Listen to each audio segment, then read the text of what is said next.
اس لیے فرمایا نمازوں پہ میں نماز بڑا اللہ تعالیٰ سے براہ راست لینے کا ذریعہ نماز ہے کہ جب ضرورت تو مانگو اللہ سے.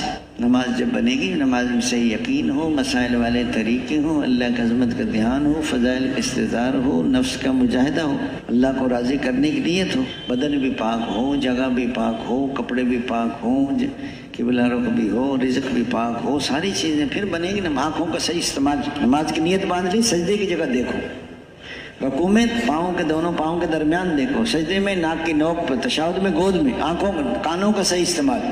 اپنی نماز پڑھ رہے ہیں اپنی سنو، امام صاحب کے پیچھے پڑھ امام صاحب کی سن.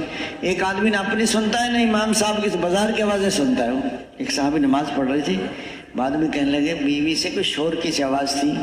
بیوی کہیں گے اللہ تجھ پہ رحم کرے، بچے کی جان گئی تھی آپ کو پتہ ہی نہیں چلا. خدا تیرا ناش کرے وہ نماز کے جسم پتہ چل جائے. کانوں کا صحیح استعمال، ہاتھوں کا صحیح استعمال، پاؤں کا صحیح. بعض لوگ سجدے میں جاتے ہیں نا تو دونوں پاؤں اوپر اٹھا لے، جیسے ٹریکٹر کے ہل نہیں اٹھ جاتے اوپر کو، حالانکہ زمین سے جدا نہیں ہونے چاہیے. رکوع میں جائیں تو انگلیاں پھیلی مضبوط پکڑیں، سجدے میں جائیں تو قریب ہوں اور لمبا سجدہ ہو. ناک پہلے لگے بعد میں پیشانی لگے، پہلے پیشانی اٹھے ناک بعد میں اٹھے. صحیح یقین بھی ہو، حضور پسائل والے طریقے بھی ہوں. تو کون کون اپنی نمازیں بنائیں گے؟ 6 نمبر کا بیان تو جلدی سیکھ لیتے ہیں، لیکن 2 رکعت تو نماز تو پڑھ کے دکھائیں خوشو خضو کے ساتھ. یہ بہت بزرگ ہے، یہ بہت قربانی والا ہے، یہ پہنچا ہوا ہے. وہ نماز کی نیت باندھ کے دیکھ لے کہاں پہنچا ہوا ہے. نماز بتائے گی اس کی بزرگی.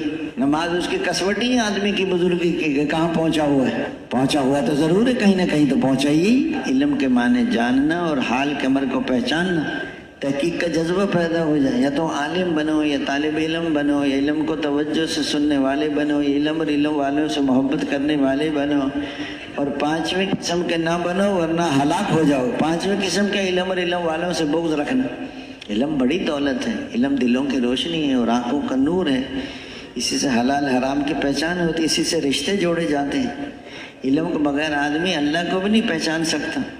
علم کا مطالعہ کرنا روزوں کے برابر، یاد کرنا تسبیح کے برابر، تحقیقات بحث کرنا جہاد ہے، تلاش میں جانا عبادت ہے.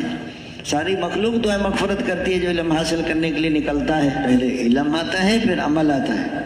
ایک نوجوان کہہ رہا تھا بابا جی تبلیغ والے جو ہیں نا وہ باتیں بہت کرتے ہیں. اس نے کہا بیٹا پہلے باتیں ہوتی ہیں پھر حقیقت آ جاتی ہے. کہ کیسے آتی ہے؟